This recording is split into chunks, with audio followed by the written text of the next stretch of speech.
into broad cravat.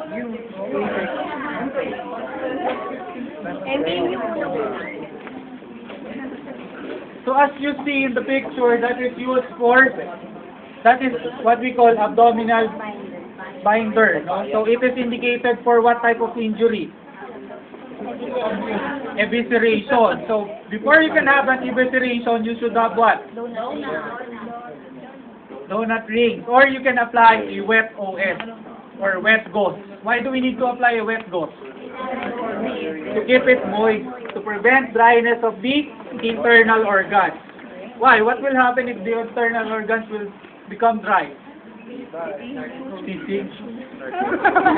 Okay, it may cause already injury that could lead to necrosis. No? Then, so to prevent that, you can apply a sterile gauze or a wet cloth on the eviscerated organ, the protruding abdominal organ. Then, to hold that gauze, you will use your abdominal binder using your triangular bandage. So it is much more simpler, no, for the abdominal binder. You just make sure that your T bandage is on broad cravat.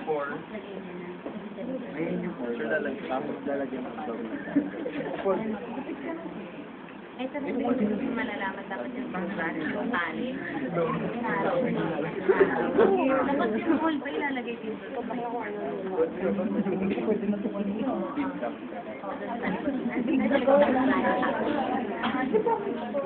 Okay, then you just tie it on the back of your client, of the victim, no?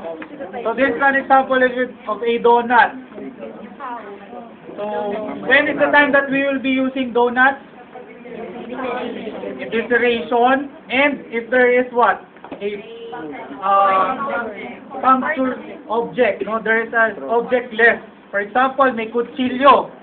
Alam naman bunutin nyo. So do not remove. That is, we have a case like that here, no? Where the victim was punctured by a steel pipe. Then then the rescuers, yung mga bystanders, they remove. So what will happen? There will be hemorrhage, there will be profuse bleeding. So if there is a tube, or if there is a pipe, for example, that has punctured the client, what you will do is to cut the pipe. Siyempre, kung mahaba. But if the pipe is short enough that you can travel the client, let it be. So just don't remove it. So what you will do is to place a donut, or you can use a bottle, no? For example, yung tin can. Have you seen a tin can? Yes. Of course. So the size of the tin can, you will just make a hole so that it could act as a splint. It is the one that will hold the metal pipe that has punctured your client. Are we clear? For example, you have an arrow naman.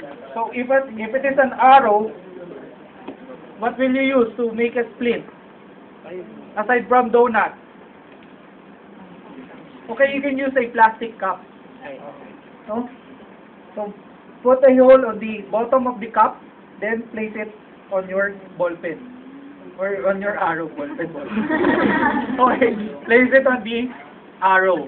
Okay? Do not remove. Do not try to remove. Clear? Okay. So abdominal binder, we're clear about that already. So next is for